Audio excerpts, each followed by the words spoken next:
오늘 우리에게 주시는 하나님의 말씀은 마태복음 3장 1절에서 3절, 16절, 17절입니다. 하나님의 말씀을 들으시겠습니다.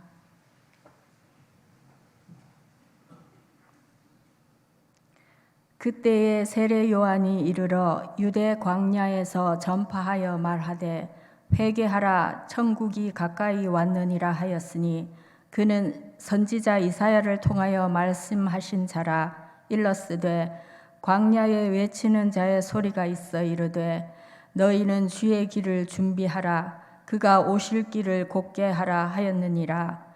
예수께서 세례를 받으시고 곧 물에서 올라오실새 하늘이 열리고 하나님의 성령이 비둘기같이 내려 자기 위에 임하심을 보시더니 하늘로부터 소리가 있어 말씀하시되 이는 내 사랑하는 아들이요 내 기뻐하는 자라 하시니라. 이것은 살아계신 하나님의 말씀입니다. 자, 오늘 우리에게 말씀 전해주실 강사 목사님을 여러분에게 소개해드리겠습니다. 우리 목사님 버지니아주의 워싱턴 중앙장로교회에서 새가족부와 또 공동체 목양으로 수고하시는 한정민 목사님이십니다. 우리 목사님께서 어제 목자목녀 영성 수련회에서 아주 귀한 은혜로운 말씀을 전해주셔서 우리가 큰 은혜 받게 되었고요. 이제 오늘 예배 후에는 1시 반부터 바나바 세미나로 귀한 말씀을 전해주실 겁니다. 우리 목사님 제가 추가로 조금 양력을 소개해드리면요, 목사님이 아역배우 출신이세요. 네.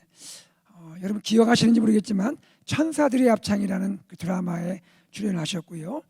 그리고 켈로그 콘프레이크 CF 모델을 하셨고, 또 여러분 아시죠? 정로환 CF 모델로도 출연하셔서 그렇게 활동하신 귀한 목사님이십니다. 자, 이제 목사님께서 주의 종이 되셔서 생명의 말씀을 증거하시는데 우리 목사님 나오실 때 뜨거운 박수로 환영해 주시기 바랍니다. 맞습니다.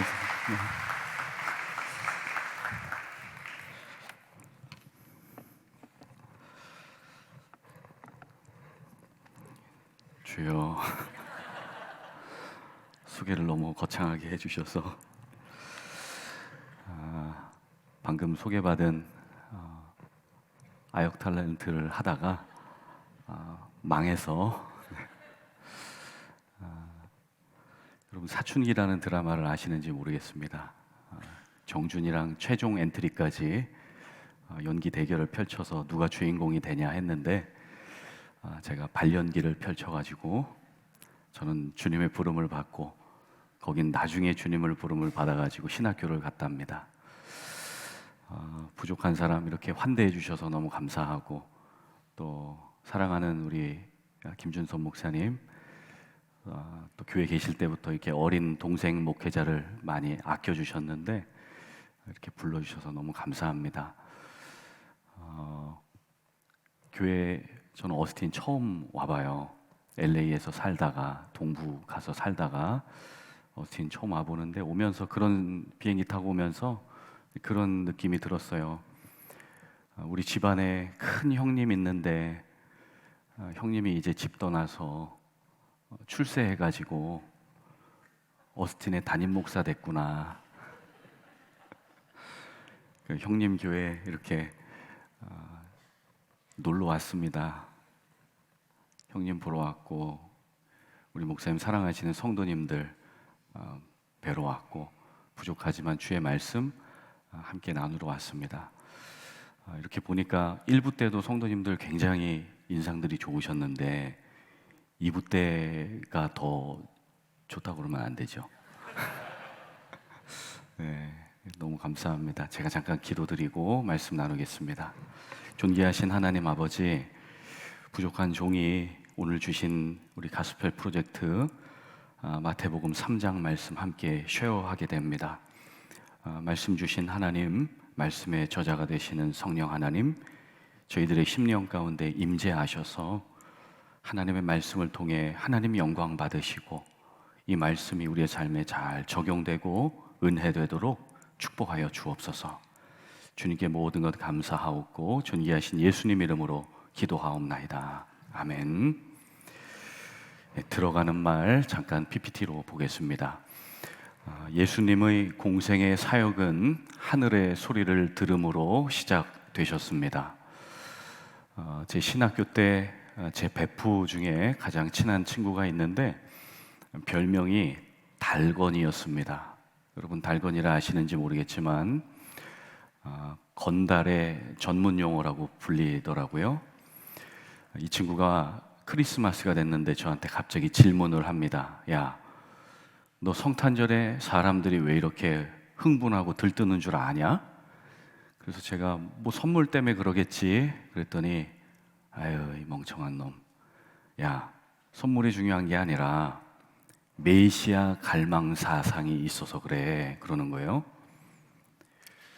네가 웬일이냐, 너 어디서 이상한 걸 배웠냐 그랬더니 야 세상을 봐라, 세상에 소망의 소리가 들리지 않지를 않냐, 사람들의 삶이 너무 어려워졌질 않냐. 그러니까 하나님이 사람들 마음에 메시아 갈망 사상을 넣어 주셔가지고 이 세상을 구원할 예수님, 그 예수님을 기념하는 성탄에 다들 기뻐하게 만들어 주신 것 아니냐. 에휴, 저한테 그러는 거예요. 그래서 제가 친구를 향해서 아유, 네가 언제부터 신학생이었다고. 근데 그때 메시아 갈망 사상을 얘기하는데 이 친구가 처음 목회자처럼 보였습니다. 오늘 마태복음 3장을 이 친구가 오래전에 신학적으로 정리해 주었다는 생각이 들었습니다. 우리는 이 세상을 살아가면서 정말 메시아인 예수를 갈망하는 그 마음을 가지고 살아가고 있지요. 힘들면 얼른 주님 오시면 좋겠다. 그것도 주님을 갈망하는 마음이지만 그거는 한편으로 그냥 예수님 핑계대고 빨리 죽고 싶다.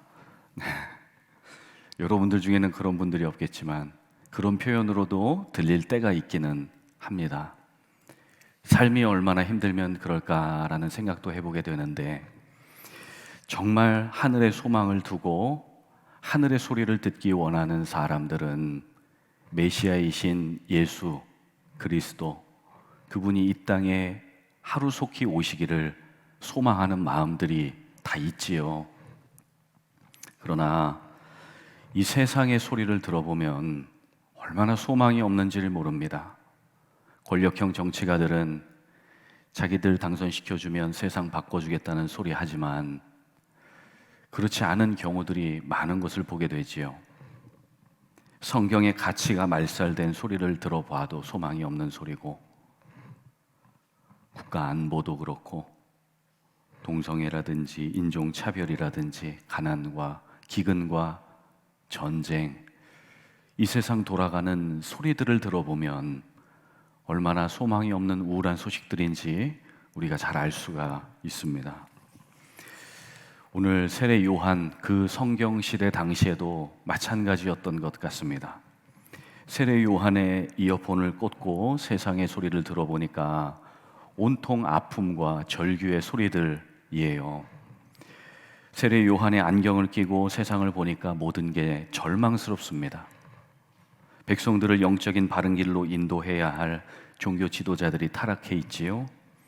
백성들을 또한 바른 길로 인도해 줘야 할 사회 리더들도 로마 정부에 빌붙어서 부정부패를 일삼고 있습니다.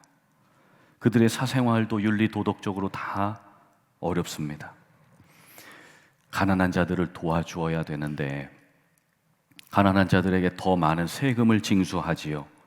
일반적인 상식으로는 도저히 살 수가 없는 시대 상황입니다.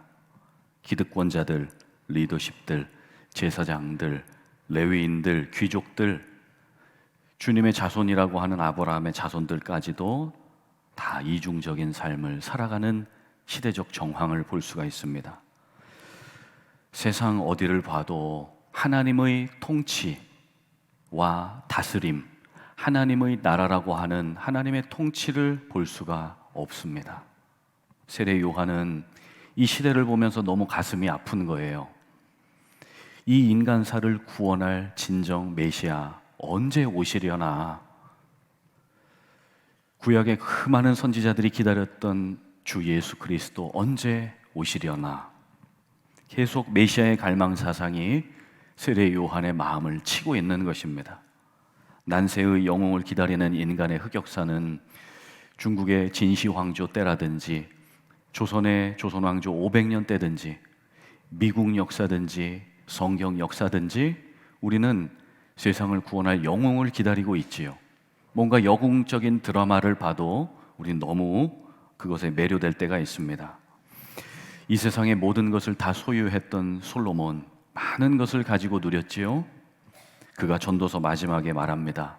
meaningless, 이 세상의 삶은 다 헛되다. 그러나 한 가지 소중한 가치가 있다면 하나님의 말씀을 지키고 그의 말씀을 따르는 것일 것이다 라고 이야기를 합니다. 전도서 12장 8절에 보면 솔로몬의 이야기죠. 전도자가 이르되 헛되고 헛되도다. 모든 것이 헛되도다. Everything is meaningless. 이의 결국을 다 보았는데 그것이 뭐냐? 하나님을 경외하고 그의 명령을 지킬지어다. 이것이 사람의 본분이니라. 하나님은 모든 행위와 모든 은밀한 일을 선악간에 심판하신다 말씀합니다. 세상이 너무 암울하잖아요. 너무 죄악이 관영하잖아요. 심판을 자청하고 있지요. 그러니 이 세상이 하나님의 심판을 받아도 부족한 판에, 그러나 하나님께는 이 세상을 심판하시기 전에 구원해야 할 그 사랑이 주님께 존재하고 있고 사랑하는 백성들을 그저 심판으로 버려두실 수가 없었습니다. 그래서 마태복음 1장에 이제 세례 요한이 등장하는데요. 마태복음 1장 말씀 한번 보시면 그때에 세례 요한이 이르러 유대 광야에서 전파하여 말하되, 그때에라고 세례 요한의 등장이 시작되는데 이때는 예수님의 사적인 생활이 다 정리되시고 공적인 퍼블릭 미니스트리, 그 공생애가 시작되는 주님의 30세 나이를 의미합니다. 세례 요한은 예수님보다 6개월 먼저 태어나서 예수님과는 육촌지간 가족이지요. 요한은 광야에 살면서 하늘의 소리를 외치는 땅의 소리였습니다.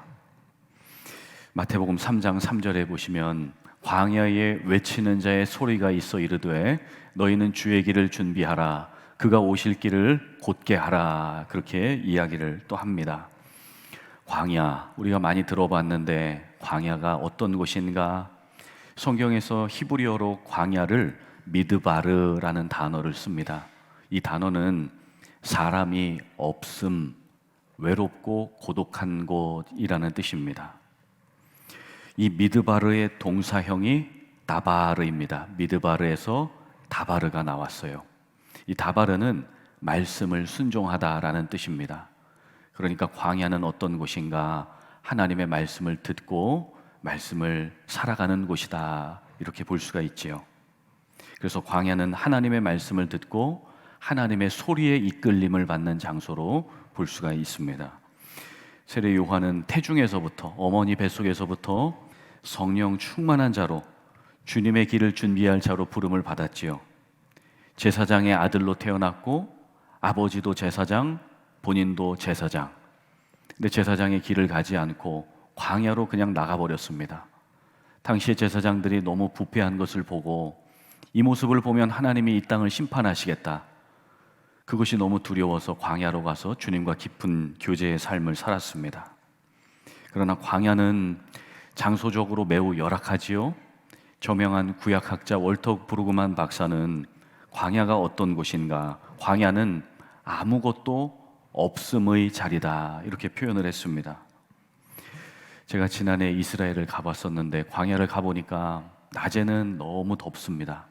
여름 불볕더위고, 그리고 밤에는 겨울 추위가 있어요.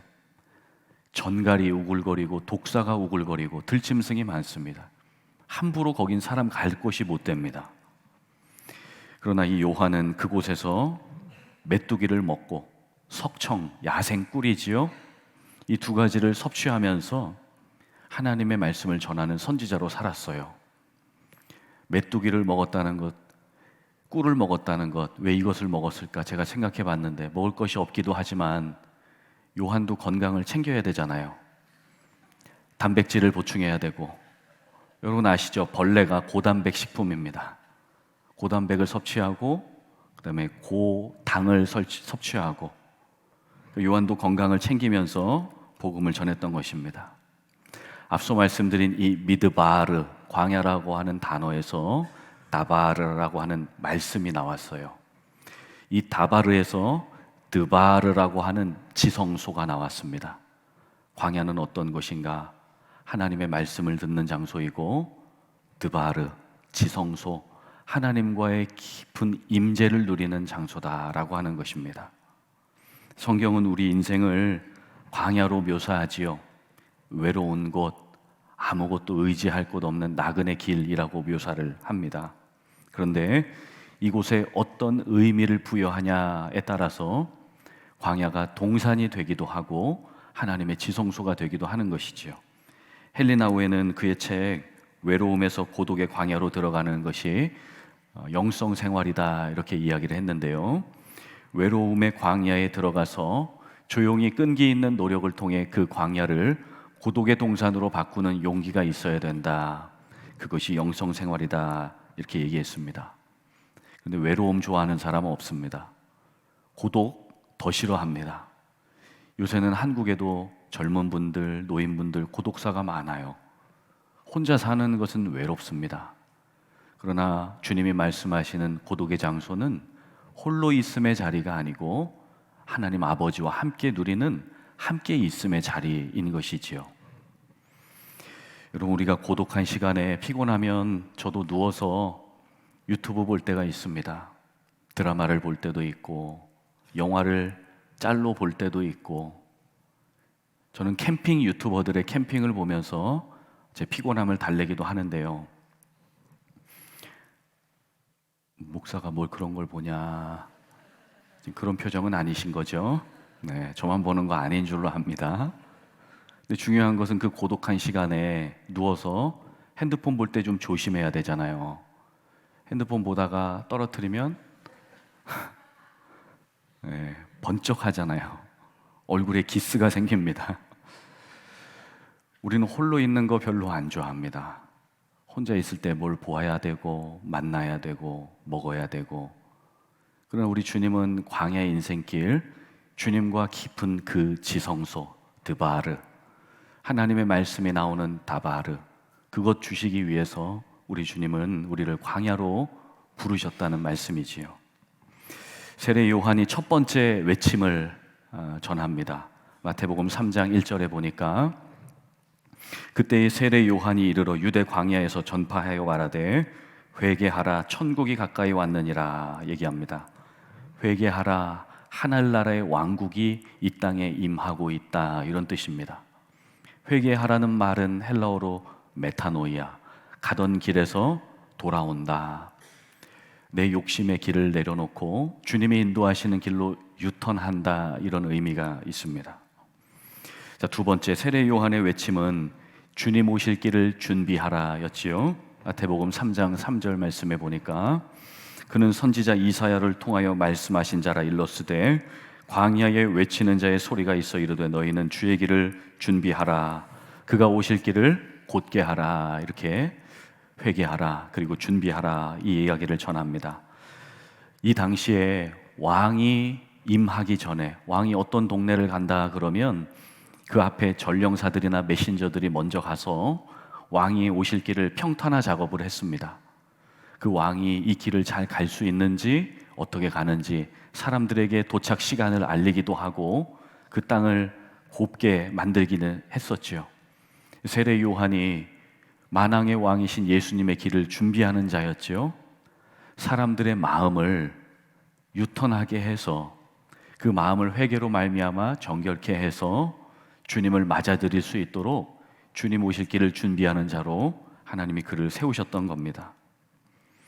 이때에 세례 요한의 메시지가 사방에, 유대 땅에 다 퍼져나갑니다. 회심의 역사가 일어나죠. 오늘 3장 5절 말씀 보시면 이때에 예루살렘과 온 유대와 요단강 사방에서 다 그에게 나와 자기들의 죄를 자복하고 요단강에서 그에게 세례를 받았다 그럽니다. 이때 유대교로 개종을 할 때는 셀프 세례를 했어요. 물을 찍어서 혼자 바르는 세례를 했습니다. 근데 세례 요한의 메시지가 얼마나 강력한지 그를 사랑하는 팬들이 다 모여가지고 계속해서 하루, 이틀, 3일 계속 그분의 말씀을 듣고 세례 요한에게 세례를 받는 거지요. 마치 세례 요한의 메시지는 영적인 가뭄에 그 가뭄진 땅에 생수를 공급하듯이 하나님의 복음으로 들려왔던 것입니다. 심지어 그 당시에 타락한 지도자들, 바리새인들, 사두개인들 이런 사람들까지 다 세례 요한한테 몰려왔답니다. 마태복음 3장 7절에 보니까 독사의 자식들아 누가 너희에게 닥쳐올 징벌을 피하라고 알려주더냐 회개에 알맞은 열매부터 맺어라 그러면서 세례 요한이 당시의 영적 지도자들한테는 좀 세게 이야기를 하는 것입니다. 이 독사는 제가 말씀드렸듯이 이 광야에 한번 물리면 바로 죽어요. 근데 예수님이 이 독사의 자식이라는 표현을 이 바리새인들한테 쓴 이유는 저들이 겉으로만 주님 사랑한다고 하고 속으로는 주님과의 깊은 친밀함 없이 사람들을 영적인 길로 인도하지 않고 다른 길로 인도했던 것이지요. 그래서 우리 주님은 이들은 영적인 독을 가진 사람이다 이런 표현을 했습니다. 세례 요한은 독사의 자식 이렇게 얘기했는데 예수님은 조금 더 세게 얘기하시지요. 마태복음 23장 말씀에 보면은 예수님이 이렇게 말씀하세요. 화 있을진저 외식하는 서기관들과 바리새인들이여 잔과 대접의 겉은 깨끗이 하되 그 안에는 탐욕과 방탕으로 가득하게 되었도다. 뱀들아 독사의 새끼들아 너희가 어떻게 지옥의 판결을 피하겠느냐. 제가 지금 뭐 남의 교회 와서 뭐 욕하는 거는 아니고요. 네. 우리 주님이 외식하는 자들을 향해서 말씀하신 거죠. 우리에게도 적용해 본다면 위선과 교만을 주의해야 된다라는 의미로도 들려질 수 있는데 우리 주님은 마땅히 그리스도인이라고 한다면 그리스도를 따르는 사람들일진데 그리스도인들은 바리새인들처럼 자기 영광 구하고 자기 명예만 높이고 자기 것만 구하는 자 아니고 그리스도인은 그리스도를 높이는 자이고 그리스도의 주되심을 자랑하는 자이고 내가 영광 받는 순간에 내 영광이 내게 아니고 주님 것입니다라고 고백하는 자들인 줄로 믿습니다. 제가 부끄러운 고백이지만 아까 목사님 소개해 주신 대로 정로한 CF도 찍고 켈로그 CF도 찍고 국방부, MBC, SBS 드라마 많이 나왔습니다. 뭐 별로 잘 안 믿으시는 표정이긴 한데 유명한 사람이었어요. 방송국에서 이렇게 나오면 막 몇십 명씩 몰려와서 사인해달라 그랬어요. 제가 그렇게 잘 나갔던 사람입니다. 근데 어쨌든 사춘기 드라마의 정준이 저를 주님의 길로 인도해 준 것도 있지만 얼마나 교만했는지 몰라요. 어릴 때부터 연예인 한다고 지 잘난 줄 알고 돈 잘 벌지요. 동네에서 학교에서 인기 많지요. 저만 잘 나가는 사람인 줄 알았던 거죠. 목회하면서 목사로서 가장 중요한 덕목이 뭘까? 네 영광 구하지 않는 것이다. 예수님을 생각나는 목사 되고 싶다. 예수님도 하나님만 자랑하셨는데 왜 나는 목회하면서 나만 자꾸 자랑하려고 하는가? 이 마음 죽이는 것이 가장 힘든 영성 생활인 것 같습니다. 세례 요한은 자신에게 몰려드는 그 팬들, 온 유대 땅이 마치 자기를 부흥사로 받들어서 당신이 이제 오실 메시아입니까? 라는 소리를 들을 정도로 인기가 높아졌습니다. 근데 세례 요한은 예수님을 높여드리는 겸손함이 있었지요. 마태복음 3장 11절 말씀에 보면 나는 너희를 회개시키려고 너희에게 물로 세례를 준다. 그러나 내 뒤에 오시는 예수님은 나보다 더 큰 능력을 가지신 분이다. 나는 그의 신을 들고 다닐 자격조차 없다. 신발끈을 묶어드릴 풀어드릴 자격조차 없는 사람이다. 그는 너희에게 성령과 불로 세례를 줄 것이다. 이렇게 이야기를 합니다. 당시 팔레스틴 부자들은 자기 종을 시켜서 신발끈을 묶으라 그러고 풀으라 그랬어요. 근데 자기는 예수님의 신발끈을 묶을 자격조차 없는 비천한 사람이다. 자기에게 오는 인기와 명예를 주님께 다 토스한 거지요. 주님만 영광 받으십시오. 주님만 영광 받으십시오. 사실 세례 요한은 그렇게까지 겸손하지 않아도 됐을 수 있습니다. 모태에서부터 모태 충만, 성령 충만한 사람이라고 성경이 기록하지요. 여자가 낳은 자 중에 세례 요한은 가장 큰 자래요. 말라기 이후에 처음 등판한 1번 타자 선지자입니다. 사람들은 그에게 당신이 오실 메시아냐고 그를 떠받들고 있습니다. 그 인기를 자기가 누려도 되는데 그렇게 하지 않은 거지요. 요한은 자기의 한계를 설정했습니다. 나는 2인자, 나는 3인자, 우리 예수님만 1인자. 주님은 흥하여야 하겠고 나는 쇠하여야 하리라. 하나님의 사람의 특징은 뭐지요? 하나님이 나를 통해 얼마나 영광받고 계신가. 내가 잘 먹고 내가 잘 사는 것도 중요하지만 우리 주님 나를 통해 얼마나 영광받고 계실까. 그걸 생각하면 늘 미안하고 주님 더 높여드리지 못하는 것이 죄송하고, 그것이 하나님의 사람들의 특징이지요. 제가 우리 김준선 목사님 참 좋아하고 존경하는 이유는 우리 목사님 참 겸손하세요. 항상 저 같은 동생 목회자에게도 들으려고 하세요. 경청의 달인이십니다. 잘 듣고 잘 그것을 또 적용하시고 항상 늘 배우려고 하세요. 제가 설교할 때도 보면 적을 게 뭐 있어요. 열심히 적으시고, 물론 제 설교만 적으시는 건 아니더라고요. 다 적으세요. 우리 목사님 사무실에서 열심히 하루 종일 또 성경 공부하시고 묵상하시고, 하루는 저를 부르세요. 한 목사님 내 방으로 잠깐만 와봐. 왜 그러시는데요? 내가 오늘 아재 개그를 새로운 걸 개발했어. 우리 목사님이 KCPC 떠나시고 나서 제가 저희 교회 개그를 담당하고 있는데, 설교 때 하면 이렇게 잘 안 웃으시더라고요. 그래서 제가 이제 AKPC에서는 이제 안 하려고 이제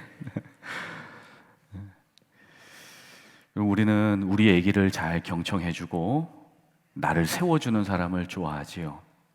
세례 요한은 그런 사람이었습니다. 그래서 저도 저희 첫째 딸 지금 8학년인데 저희 딸 이름을 세례 요한의 이름으로 그 의미로 지었습니다. 한주예. 그랬더니 사람들이 그러면 한 주에, 두 주에, 세 주에 놀림당해요 목사님 그거. 그래서 제가 안 되겠다. 바꿨습니다. 예주로. 예비하라 주의 길을. 잠깐 머리를 쓴 거죠. 이제 6학년 되는 저희 막내 아들은 예호예요. 예수님을 부르라. 다 세례 요한의 개념입니다. 근데 이름을 짓고 애들이 다 컸는데 후회가 되는 것이 한 가지 있는데, 그건 뭐냐면 주님 우리 아이들 세례 요한처럼 순교하지는 않게 해주십시오. 여러분 아시잖아요. 세례 요한 슬프게 죽었지 않습니까? 우리 아들 딸 그렇게는 안 갔으면 좋겠습니다. 여러분 우리 주님이 요한에게 세례를 받으심으로 그 겸손을 보여주신 거예요. 요한은 예수님을 높이고 예수님은 하나님을 높이셨어요. 오스왈드 챔버스는 예수님의 그 세례는 당신의 그 구속적 사명을 이루는 것이다 라고 십자가의 구속이라는 책에서 이런 이야기를 했습니다. 주님은 이 땅에 오신 이유를 잘 알고 계셨다.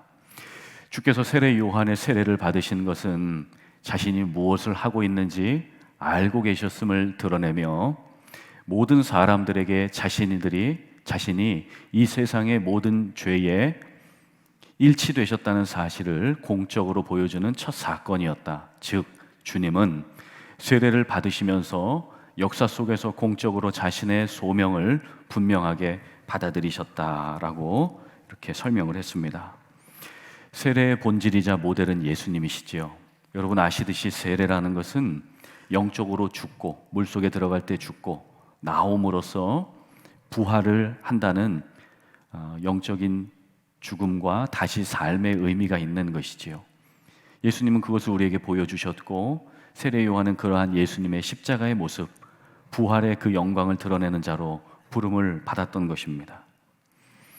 오늘 마태복음 3장 16절에 보면 예수님께서 세례를 받으실 때에 하늘에서 한 소리가 내려옵니다. 그 소리가 무엇인가?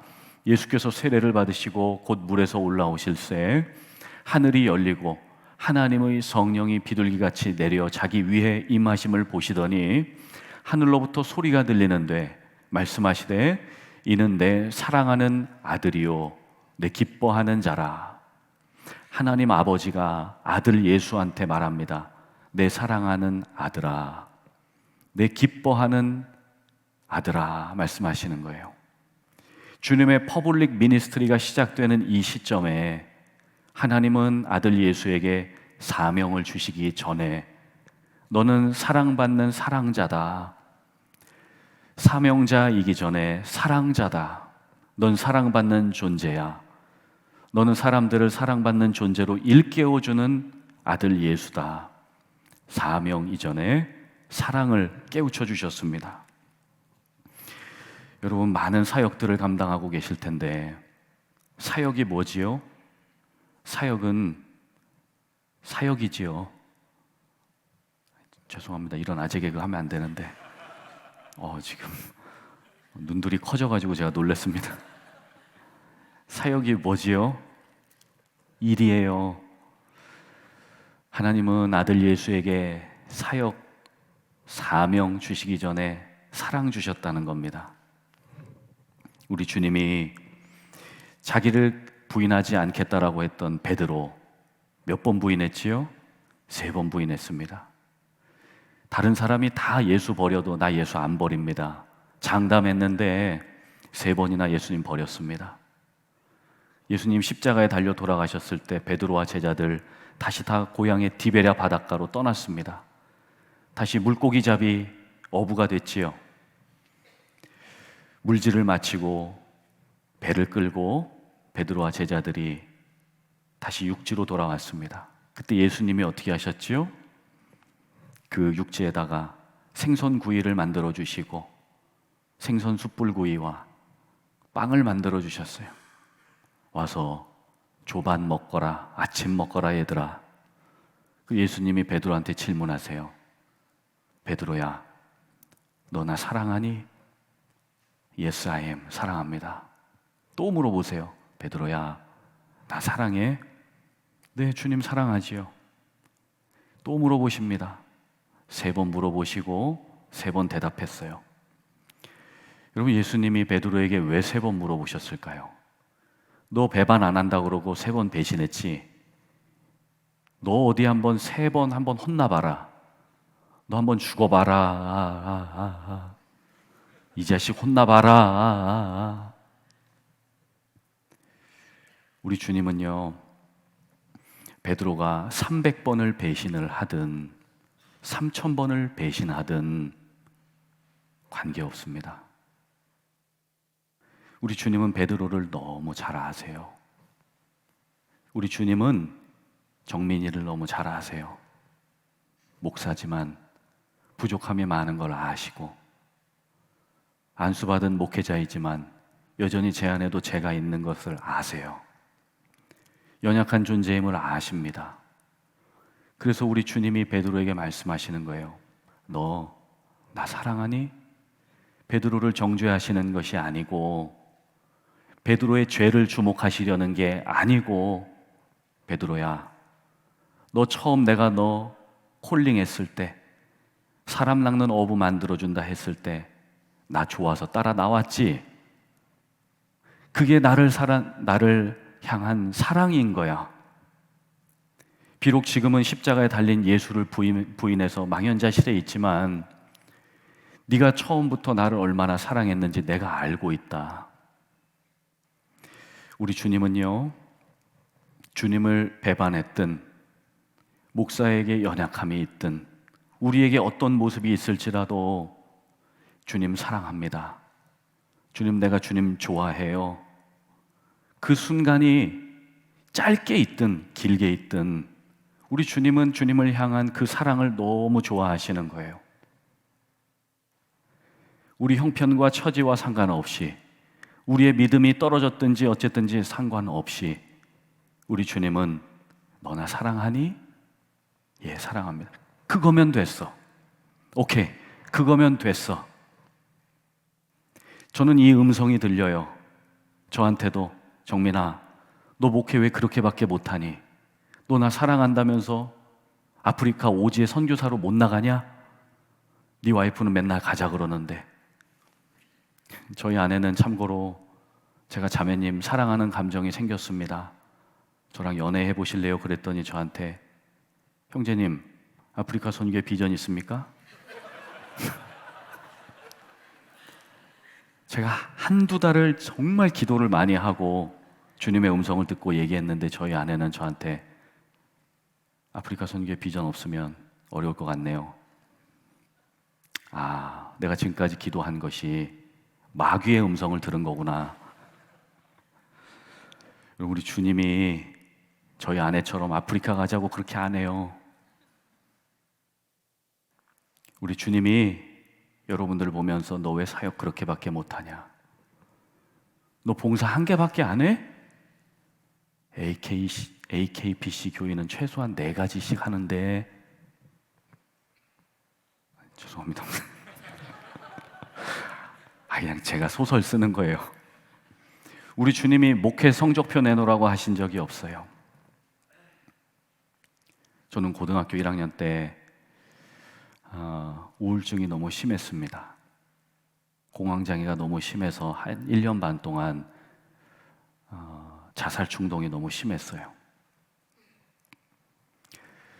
혹시 그러신 분 없겠지만 빨리 가고 싶은 분은 설교 끝나고 저를 만나주시면 제가 어떻게 가는 방법을 잘 알려드리겠습니다. 자살은 아무나 하는 게 아니에요.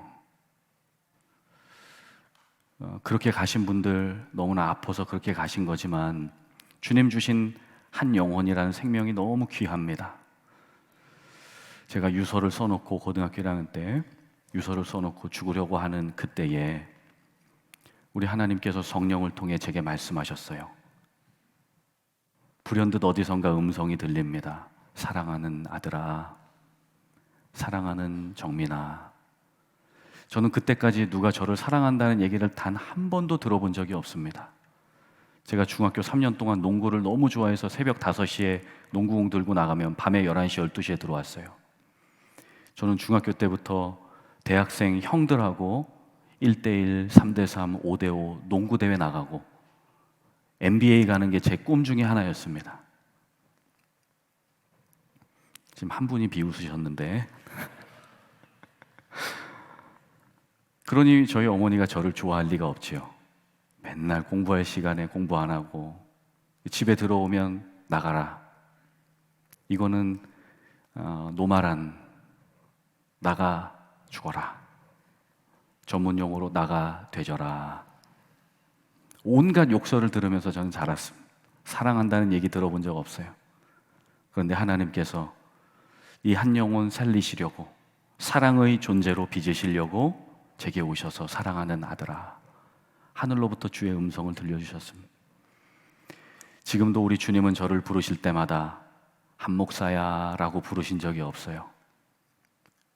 정민아, 사랑하는 내 아들아 부르십니다.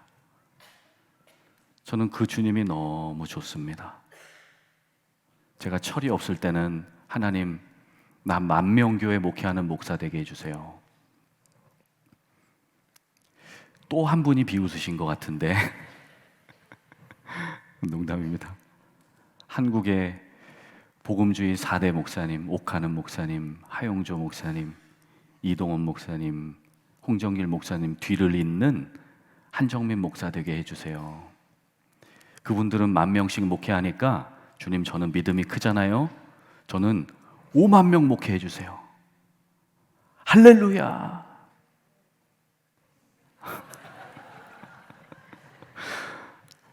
오만 명, 여러분. 제가 앞으로 50,000명 목회합니다. 철이 없던 시절에, 지금은 철이 들었나요? 철이 들어가고 있는 공사 중인 사람이지만 제 소원이 있다면 인원수, 아라비아 숫자 아니고 하나님 나 예수 닮고 싶습니다. 나를 사랑하신다고 불러주신 예수님 너무 좋습니다. 예수님 너무 사랑합니다. I miss you. I love you. 난 주님 그리워요. 나 주님 사랑합니다. 제 소원이 한 가지 있다면 한 목사님을 보니까 예수님이 생각나요. 예수님을 생각나게 하는 목사님 같아요. 그 얘기 듣고 싶어요. 근데 지금까지 한 명도 얘기하신 적이 없어요. 저는 목회 망했습니다. 정준 때문에 망하고 제가 이 얘기를 저희 교회에서 했더니 한 분 남자 집사님이 오시면서 제 어깨를 툭 치면서 목사님 예수 닮았어? 격려가 됐어요. 여러분 그리스도인이 뭘까요? 그리스도를 생각나게 하는 사람이지요. 우리 주님은 우리에게 더 많이, 더 빨리, 더 크게, 더 마치 이집트의 바로 왕이 히브리 백성들에게 요구했던 것처럼 more and more, 더 많이, 더 크게, 더 빨리, 그거 우리 주님 원하시지 않습니다. 만약에 주님이 저한테 야, 더 빨리, 더 크게, 더 많이 5만 명? 안 돼. 15만 명. 더 객?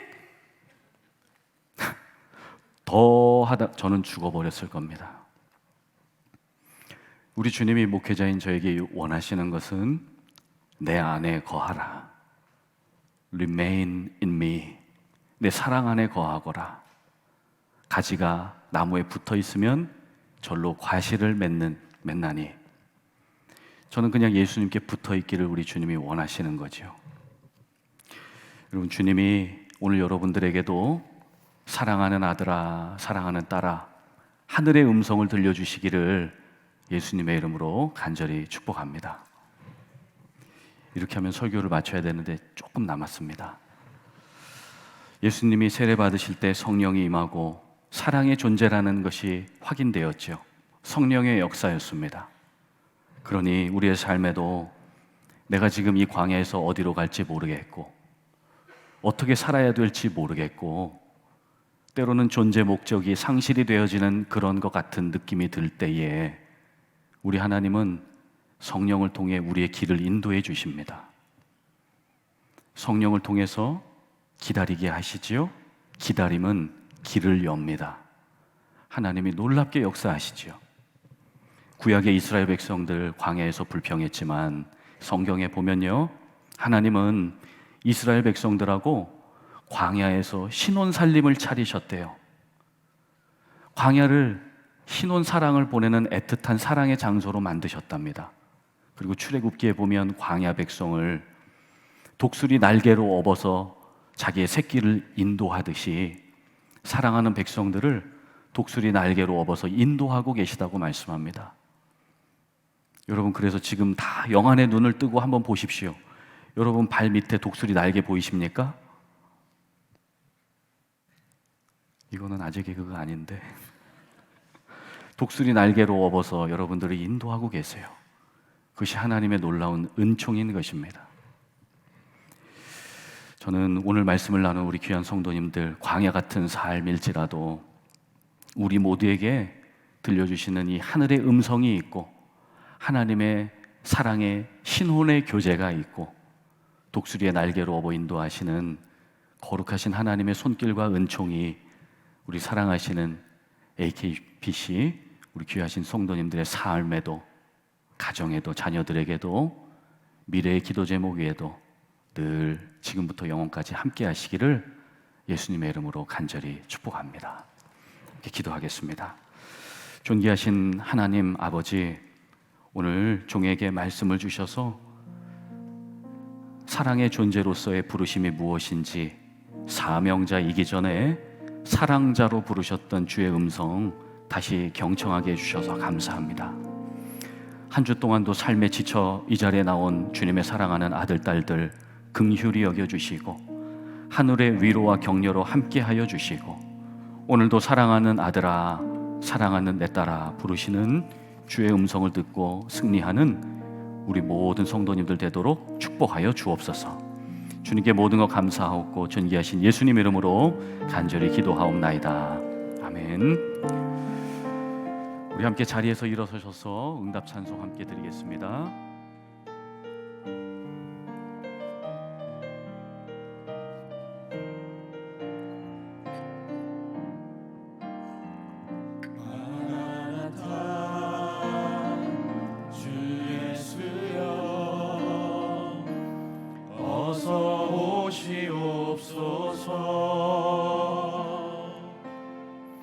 땅의 모든 모든 족속 주를 찬송하게 하소서. 마라나타 주 예수여 어서 오시옵소서. 모든 열방이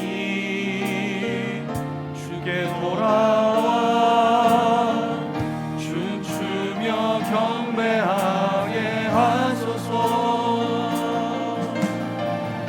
우리 주님 다시 오실 길을 만들자. 십자가를 들고 땅 끝까지 우린 가리라. 우리 주님 하늘 영광 땅 덮을 때 우린 땅 끝에서 주를 맞으리.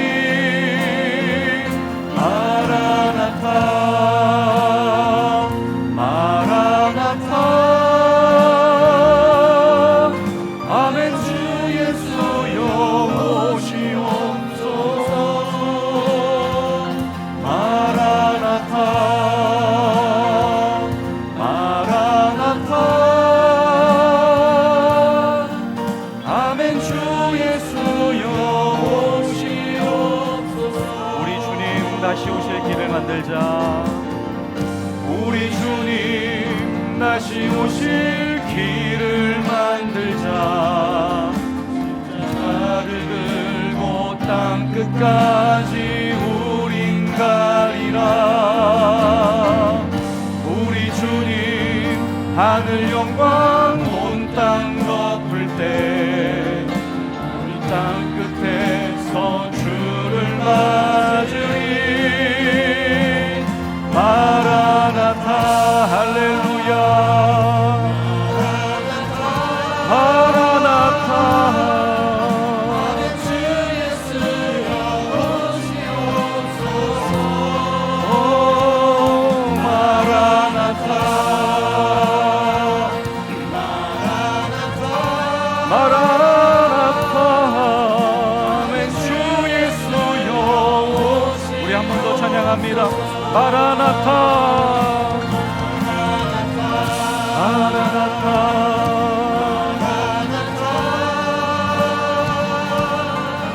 아멘. 주 예수여 오시옵소서.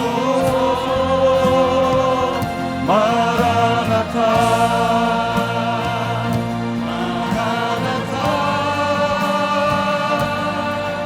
아멘. 주 예수여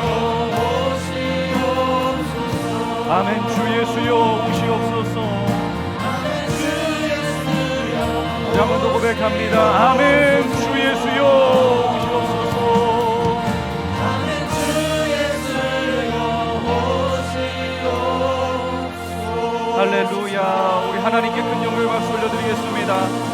할렐루야, 할렐루야. 하나님 감사합니다. 하나님 감사합니다.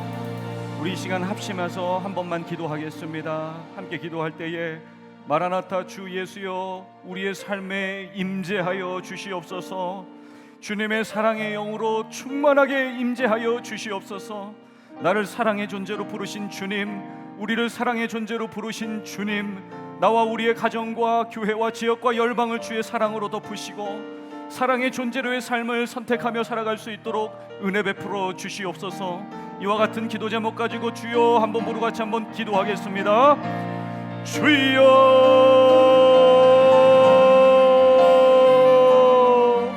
할렐루야, 할렐루야. 하나님 아버지, 하나님 감사합니다. 오늘도 주님의 말씀을 붙들고 기도하는 주의 백성들을 사랑의 존재로 부르시고 주의 은혜로 함께 하신 것을 감사합니다. 주님만을 붙들고 승리하는 삶 되어질 수 있도록 역사하여 주시고 아버지 하나님만을 경외하는 우리의 삶이 되어질 수 있도록 주여 임재하여 주시고 역사하여 주옵소서. 마라나타 우리 주 예수여, 마라나타 우리 주 예수여 오시옵소서.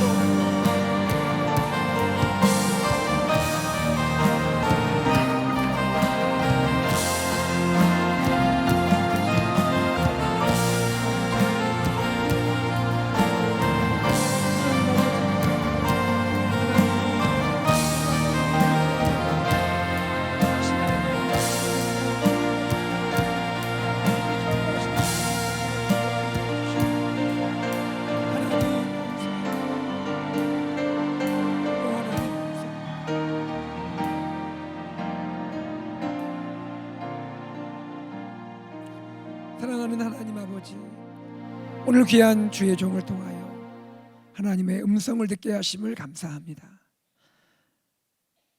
우리 귀한 성도님들, 또 우리가 광야 같은 시간들을 지낼 때에 광야에서 들려오는 주의 음성을 듣게 하시고 바로 그 광야에서 하나님의 깊은 임재로 들어가는 지성소의 경험을 할 수 있도록 하나님 저희를 사랑하여 주옵소서.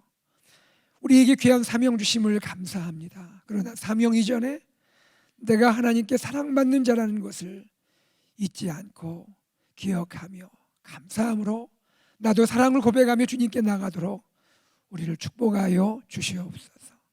하나님 아버지, 주님의 겸손을 배우게 하시고 우리 공동체와 우리 가정과 우리 사랑하는 한 분 한 분이 나 자신이 주님이 나를 사랑하신 것처럼 나도 그렇게 주님을 사랑하며 겸손함으로 섬기게 하여 주시옵소서. 주 예수 그리스도의 은혜와 하나님의 사랑과 성령의 교통하심이 주의 종을 통하여 들려주신 말씀처럼 이 땅에 오신 메시아 우리 구주 예수 그리스도 주님의 세례받으심을 통하여 우리에게 들려주신 이 귀한 생명의 말씀을 가슴에 기억하며 한 주간도 믿음으로 살기로 결단하며 기도하는 사랑하는 AKPC 모든 믿음의 가족들과 우리 사랑하는 자녀와 다음 세대 위에 특별히 지금도 병상에서 하나님의 치유하심과 돌보심을 간절히 구하는 우리 사랑하는 성도님들 위해 지금부터 영원토록 함께 있을지어다. 아멘.